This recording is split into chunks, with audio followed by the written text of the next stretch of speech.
NHL Puck Props presented by Sports Interaction. Sports Interaction has you covered for all these picks. Josh Ingles, David Bastel, talking about when the sports books ask you what your profession is.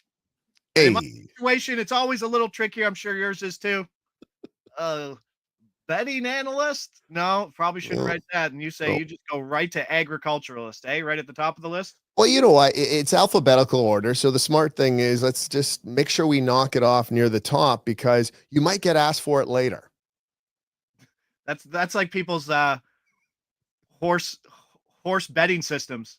Yeah. Don't take the favorite. Take the next one from the favorite. Hey, just like birth date. It's always January 1st. So it's 10101 and go like 1980 or 1990 or 2000. You know what I mean? Like it's. No, I just give them everything. I give them really date, time of birth. Oh yeah, because they're going to come ask for it later. How many other times have you logged in? They're like, can you confirm your date of birth? Like when you win at books. Yep. And they make it more difficult, just to keep it going, right? Like it's a really difficult situation. And then they'll say, what's your date of birth? Confirm everything. What's your job? And you're like, okay, we'll make sure we get it all in line because if they ask, it's true. It's either I did it correctly or I'll never remember what I put in. That's true. Okay, let me ask, but you know what? You could always change jobs, right? So you could be in that kind of spot where you can kind of make up that excuse. Yeah, I'm going into my account settings and going to edit profession. Let me ask you this, because you're digging a hole here and I want to dive right in. When a telemarketer phones, do you like have conversations with them and then 20 minutes later you're still on the line, or do you give the old 86? No, it's just like someone calls you, you say hello, and there's no one there because they're connecting. You're like, that's it. Yeah. I got no time for that. No. So no duck cleaning at the I will string along the people who give you the messages. Okay.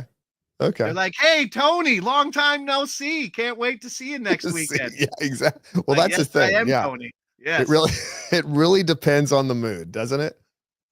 100%. How much time you have? Yeah. Phone, no time. But like if I can just with my phone here at the desk all day, yep, not a problem. Good morning, Andy Francis. Awful day. Like the books cleaned up yesterday. I didn't see a lot of people back in Carolina, and there wasn't a lot of reason to, but in sports betting fashion, 3-0 win, 1-0 game, basically 2 empty net goals. And Paul Maurice was complaining how bad Florida was on those 2 empty net goals, which I think is funny. He was complaining about the spacing on the extra attacker, but we'll move on. Mo being Mo. I think the thing he had to complain about was the 5 shots on goal in the second period. Yes. It's like, really? This isn't game number 42 in January. This is elimination game, and it wasn't there, right? I mean, sometimes you do have the speed bumps, though. I just don't see it that often on this Panthers lineup, though. No, it's very odd that you would get reverse swept. But it's kind of funny. It's almost very resemblance of the Toronto Game 6 in Florida. Mm-hmm. Right? Same spot, and then they come out and put up another 6-pack the next day. I just think Florida has the mentality of going into other people's barns and beating the stink out of them. Yeah, exactly. So we could see that. And it's a funny thing in betting where it's like, I know you just got reverse swept. I know you did. Yeah. Lots of people did, myself included. It's that spot where you just jump back on it again. I know it's hard to do after you just lost it, but like those are the things that you learn long-term in gambling. If you think that edge or you think that angle that you had was correct, to be able to take a beating and then get back on it. Yes. And if you're asking me in an indirect way, am I betting Gustav Forsling point? Yes, I am. And I hope it's higher than plus 210. Matthew Tkachuk embellishment call. I don't know how you get a hooking and an embellishment call in the same play. That's dumb. Yes, please review it. Like it makes no sense. That was dumb. About as dumb as Evan Rodriguez getting his face stapled to the glass and getting an embellishment call. That was about as bad as that got. Yep. And I don't know if you saw the Kotkaniemi run by. He tried to hit, I don't know who was behind the net. Missed him. Yep. Tried to kick him with a skate blade and slash him in the head with a stick. Pretty awesome play from a guy who. It was. Yeah. Very Toronto Beer League like, yes. That was bad. Yeah. I will give Andy Francis some credit there in the chat. He was looking for a Jordan Martinook live point. I think they pulled the goalie early. Carolina, they scored the first one, and I think there was about 2 minutes left. So you knew that there was going to be another pull goalie attempt. So always some good spots there. Knowing who the guys are in those empty net moments. And Exactly. Martinook is that guy. I saw it was a Hall point, and I'm like, oh, do you get the assist? No. Officiating was so bad last night from Hall in the chat, even the calls on the Canes. How do you call that a penalty on Burns? Is it weird that there were some weird penalties in a game that I know that one's on Burns, but the Tkachuk one, you're like, you guys might be doing a bit much here in a 3-0 series, honestly. No? And part of that is what name was on the back of that jersey, right? Because those guys, those officials are going over the tape of the previous game, the Aho stuff, right? Correct. Just looking for something for Tkachuk. It gets flagged. I know that for sure. Absolutely, It gets flagged. They do their, like an NHL team, the referees get it. I actually know the guy that cuts tape for the officials in the NHL. So it does happen. And although I don't know what was sent to them yesterday or before yesterday's game, I'm sure that was part of the scouting situation for yesterday's officials. Slide one of their PowerPoint presentation. Yes, I think like exactly. the NFL officials have like awkward PowerPoint presentations where it's like, this isn't plugged in here. Is this? Can you go back? Can you go back? Matthew, oh no, wrong slide. Nope. No, it'd just be funny. That's one to be behind the scenes. It would be good. I'm watching that. What are we doing today? I mean, but back to the Florida stuff. We're back on Florida for game 5, right? 100%. Yeah. Okay. Yeah, and I'm already leaning on the over as well. Do we love Freddie Anderson anymore? No. No. Okay, no. Fair enough. It was a low event game, as Paul Maurice said in his press conference. Not a lot of stuff in front of the net, and when you have Freddie Anderson in there, that's your best defense. Low event defense. You know what? Too, and just to put a bow on that too, there were some really loud goalposts in yesterday's game too, that could have changed the outcome of what was to happen. Right? He had his puck moments, which was great for him, but I think the Fred Anderson shutout, what was it, plus 800 yesterday at game time? I would assume it's close to 10 to 1. I would assume it was okay. Because I don't know how many people played that, but I think that will be a lot of hurricane bets on the board yesterday, bud. No. Apparently, when I reviewed that tape, there was 0. So minus 165. Edmonton home favorites here. Total 6.5. Plus money to the over. Yep. What? The series is 2-1. And as we mentioned yesterday, does this not feel like a series that is more 3-1 than it is 2-1? Yeah, but anybody giving Dallas any credit right now? No, and see that are we finding our way into a trap here? Are we looking at a situation where we're just thinking Oilers, and Dallas doesn't? I mean, Dallas could tie this thing up, and then they can have 2 of the next 3 games at home. Is exactly what they want to do, right? Yes. I don't know. I'm in the boat that the variance in these games is nuts with the goaltending, because Jake Ottinger can do exactly what he did in game 4, which was play terrible. Yep. And Stuart Skinner can do exactly what he's done in his shutout games in that 1-goal game too, which has been incredible. Or you can go the other way around. Jake Ottinger can steal the game. Yeah.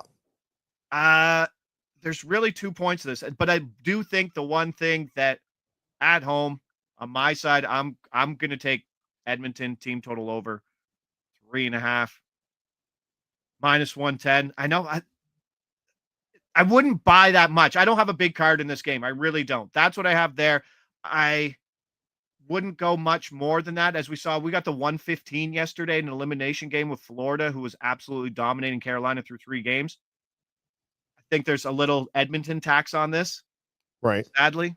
Let me ask you something about the team total though. So if you're over on the 3.5, you never made the bet, but would you make the game bet over as well, considering that you're 6.5. hitting 4 in your head with the Oilers. No, Not the 6.5. No. And I think that's the only reason you're getting 3.5 on this minus 110 when yesterday's was plus money, because the total's a full goal shorter right. yesterday than it is today. And then we have the situation with Hintz. It's Hintz back. I don't know if Peter DeBoer just said that he wasn't even close when he came out for a skate and then went back and didn't dress ultimately, just to pile on the refs for the non-call. Right. But that team just looks a lot different without Hintz in there when you have to move Granlund over and Robertson, who hasn't done much since he's come back, to the wing. It's 1C, right? That's the most important thing. You saw it with 55, right? He's the most important person on that Winnipeg team.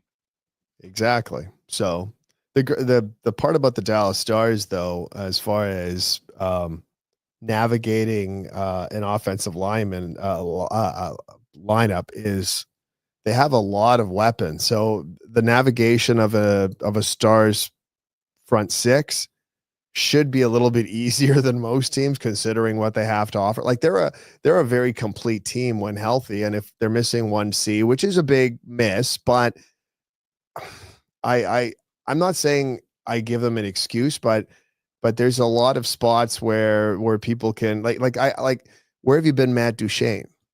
Like why isn't he, Robo can kind of move up as well. I mean, they have some good top guys that should be able to alter, like, okay, example, 55's gone for the Jets.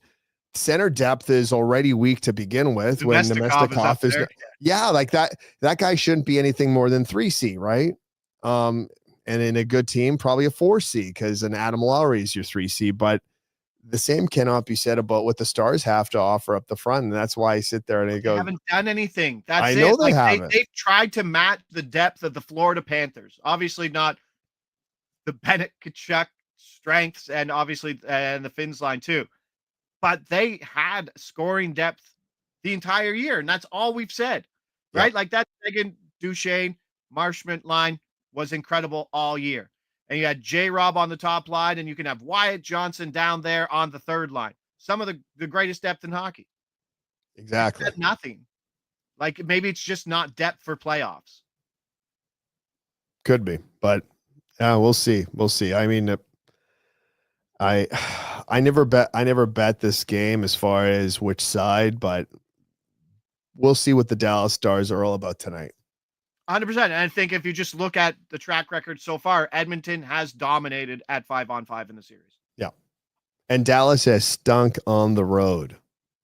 Yes. And it was yesterday. There you go. What's to score first goal, chat? What's the score for first goal? Edmonton to score first goal.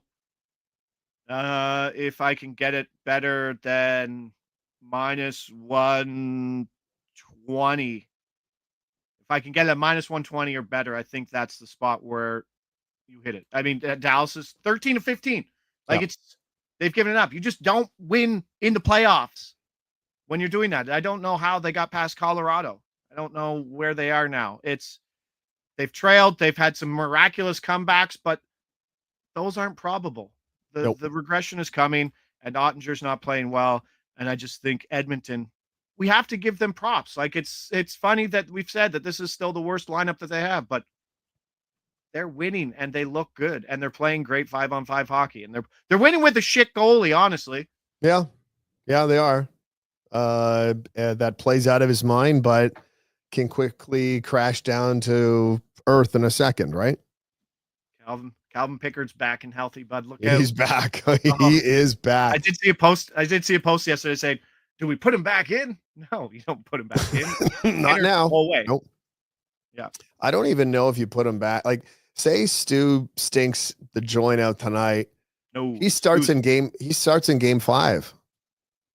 Yes. And then yes. And then you make the switch in 6. Right? Down 3-2. Well, at that time, yeah, we've seen it before. You keep on riding Stu? I think you're Stu committed right now. You're Stu committed. Yeah, you're Stu committed. You're more Stu committed than I am. But yeah, it's I look at that and go, well, it's his dance. I don't think we're going to see a situation like that, but guess we'll see. All right. Yep. Your end. Bouchard assist, -115. Hyman or Nugent Hopkins, -102 anytime goal. And there's the thing we were talking about yesterday. Yesterday, you were on two separate lines. Here you got Hyman and Nugent Hopkins on that line with McDavid. -102, either or. Oh, hold on. That's it. Yeah, -102. No, I'm looking. You didn't want to release how I spelt Hyman. Your Hyman 2-point play there at 250. I spelled it with a Y. Before I throw that out. Whoops. Yeah, Hyman, 2 points plus 500. Yes. I think that's where we are. Drop them all down there at the bottom. So you got the Bouchard assist, -115. Hyman and Nugent Hopkins, anytime goal. That is a Sports Interaction specific market. Either or those guys to get it, -102. And then you said, I want Hyman for a point. Whoa. I want Hyman for 2 points. 2 points. Yes. 500. Yeah, exactly. Well, Bouchard, I think, is just the low-hanging fruit for me. 8 assists in his last 8 games, 3 assists in his last 2 games.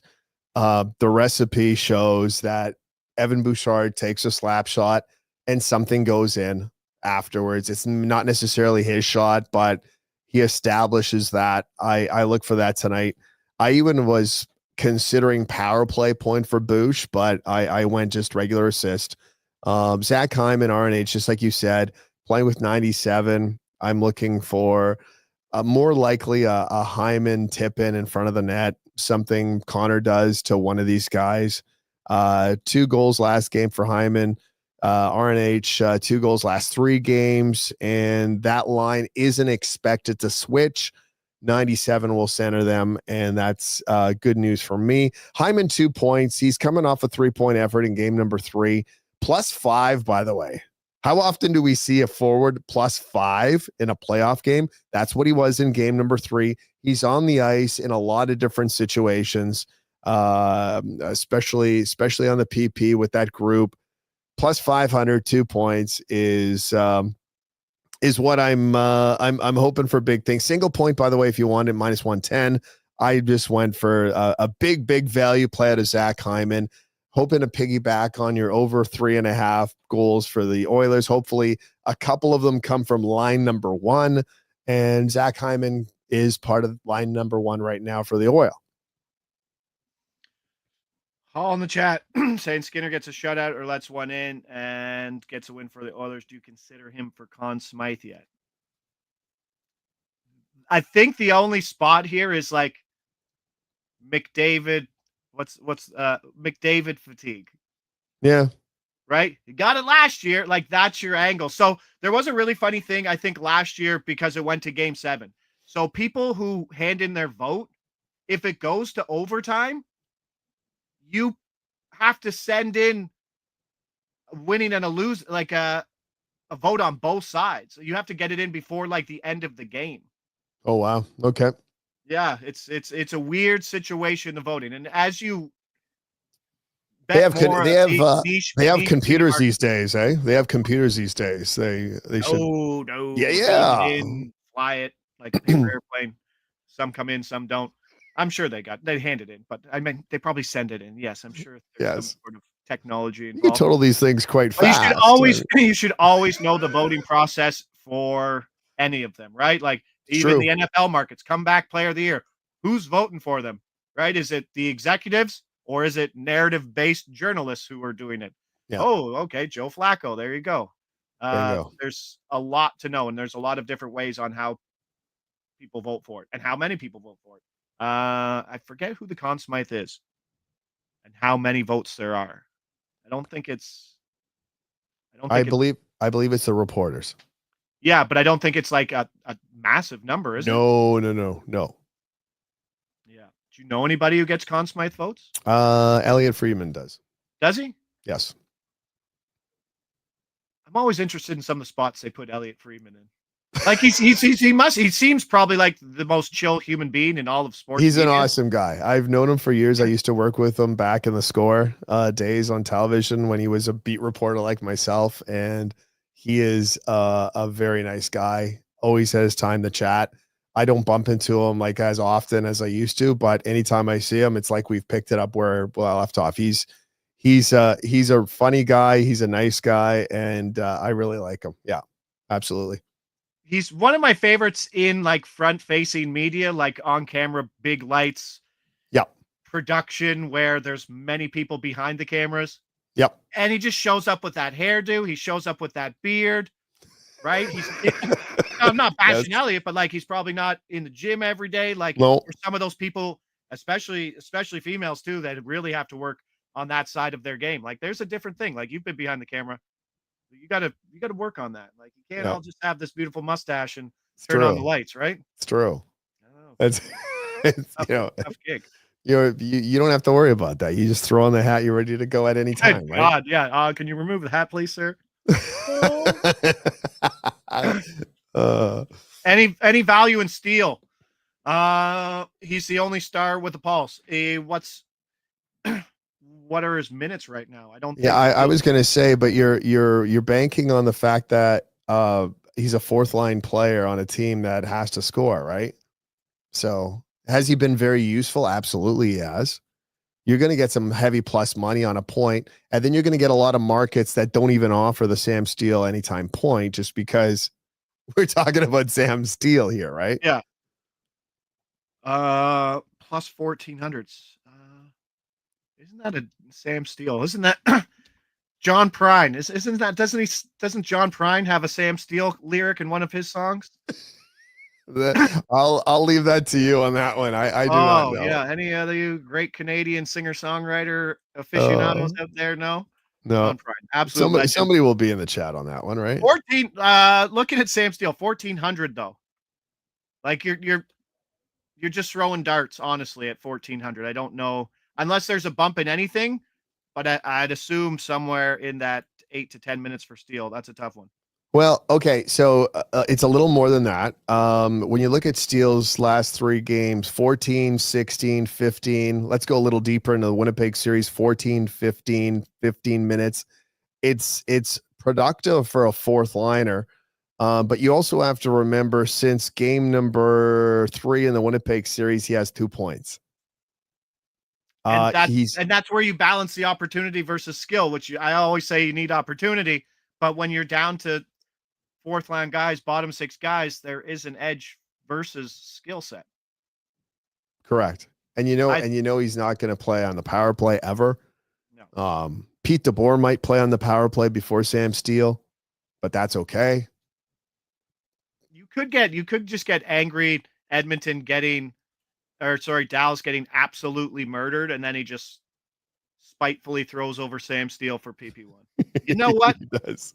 Yeah, but if you're betting, if that's your edge, you're in trouble. Yeah. Adam's Digest says Miro looks back to full health, had 8 shot attempts.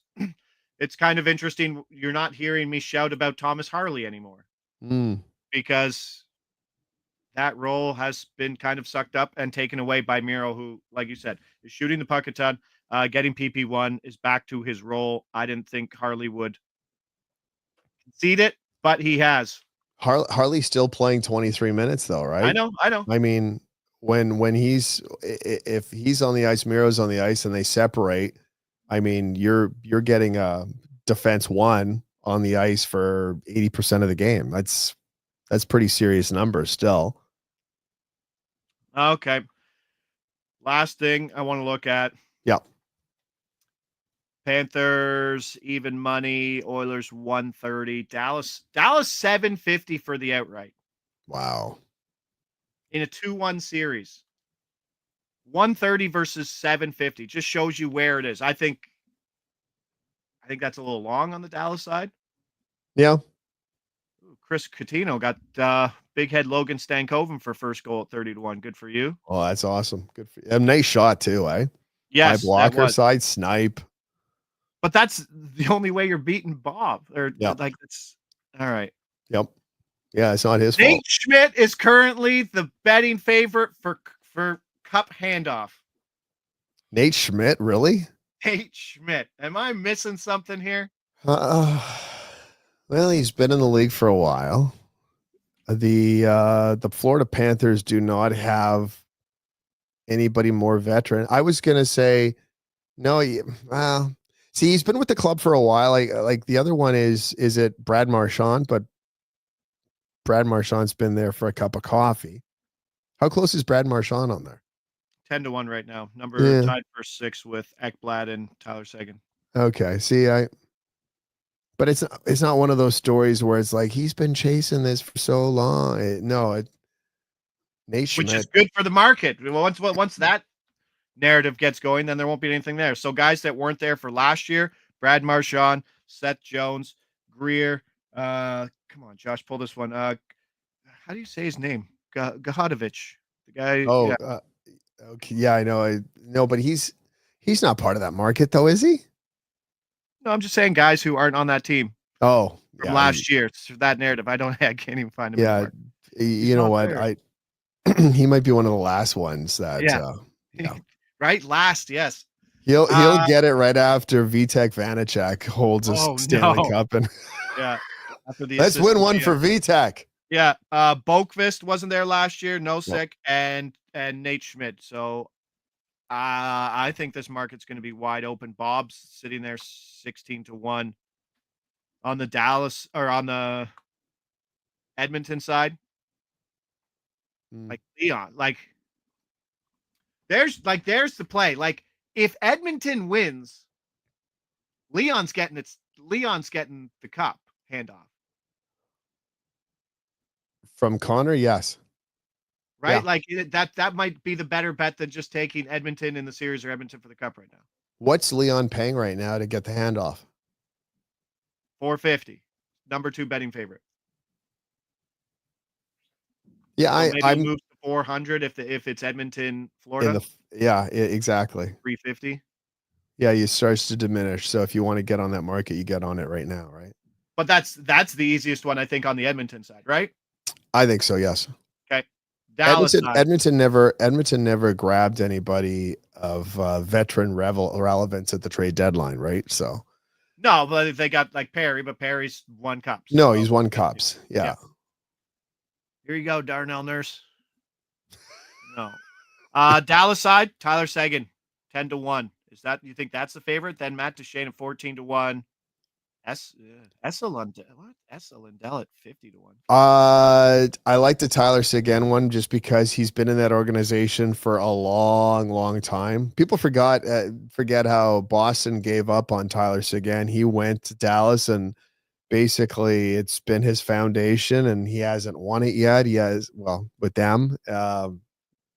That's not it. I like that. I like that narrative. Yeah. Where is Freddie Anderson? We're even looking at Brent Burns. Brent Burns is the top guy for Carolina at 18-1. Yeah, I don't think we have to worry about that. I'm going to clip that. Yeah. All right. Yep. Big Bastel on Carolina outright today. Yes. Yeah. All in on Carolina outright. Sooner bet the plus 750 on the Dallas Stars. Yeah. That's still not a bad price. It's not. It isn't. All right. I'm just on the team total over. You're doing some top line stuff with that line plus the Bouchard assist at -115. Yeah. We're going back to Monday's bets for Wednesday too. If you we are. Wednesday show, we'll be going back to those bets. Just retweet that.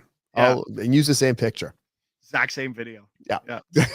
Game 5. Exactly. Yeah, just change game 5 to game. All right, that's Wednesday. Yeah.